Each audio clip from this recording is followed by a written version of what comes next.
I definitely thought at first that nicotine in general wasn't that bad of a substance.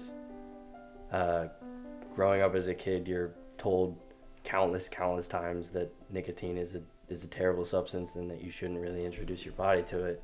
But at the time, it was also cool. It was a fad. It was a big thing amongst all of my friends. I could look to my left and say, "Can I hit your Juul?" Or I could look to my right and say, "Can I hit your Soren?" or whatever. It was very much available. I learned about vaping in, I think, eighth grade when my friend's older sister had vape.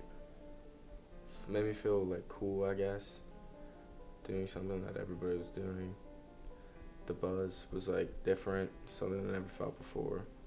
Nicotine mimics dopamine, which is the feel-good chemical in the brain, but only temporarily, which increases the craving when nicotine is removed.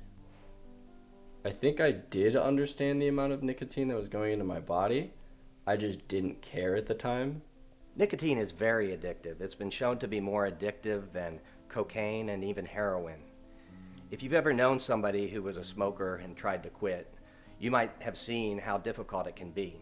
After a while, vaping just became part of my life. It was something I did. I woke up in the morning right before I went to sleep all day long.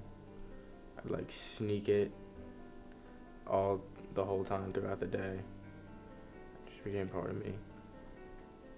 The summer going into my freshman year of college, I got hospitalized because of vaping. It was heartbreaking to see my son struggle so much. He's a great kid, but he's a kid, and he sometimes makes decisions that are not wise. He sometimes takes risks that I wouldn't take as an adult, and you never want the worst thing to happen for your children. I was on a family vacation to upstate New York at a lake, and I had a fever that whole week. I had no energy. I couldn't eat any food. And on the 8-hour ride home, I threw up probably like every 15, 20 minutes. I was diagnosed with pneumonia. My experience in the hospital was horrible. I was in the hospital for 7 days and I was on oxygen for 6 days. I didn't eat food for 10 days. I lost 30 pounds. I didn't have the muscle or strength to walk. I had to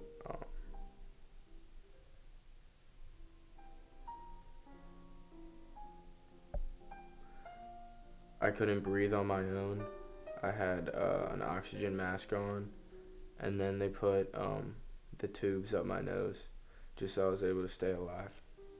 And I'll never forget one time he had to go to the bathroom, and he took that off and took this oxygen mask off just to walk to the bathroom, which was a few steps away. And immediately the nurses came into the room because his oxygen level had dropped that quickly. That's how bad his lungs were in that moment. To anyone who thinks that they want to try vaping or they want to continue vaping, I would just simply say it's not worth it.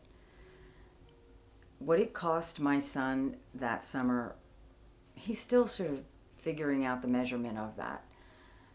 One of the doctors looked at my x-rays and hadn't met me or read my file yet, and he thought I was an 85-year-old man, and then came in and realized that I was 18 years old, and he was really freaked out.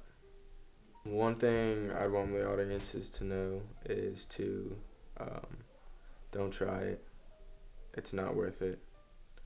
It's not fun. It's just kind of something stupid that everybody thought was cool for a little bit.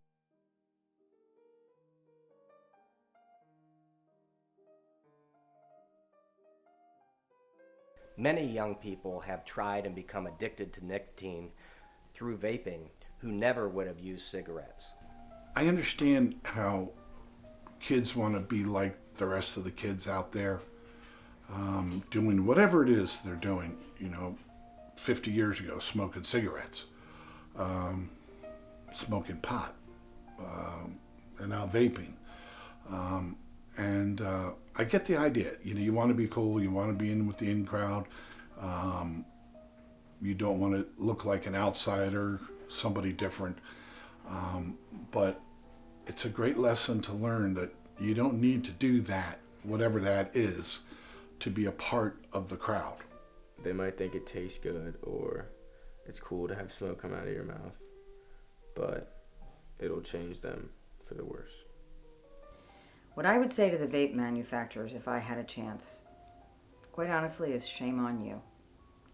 I understand they're a business and they have a right to come out with products that they can sell to make money.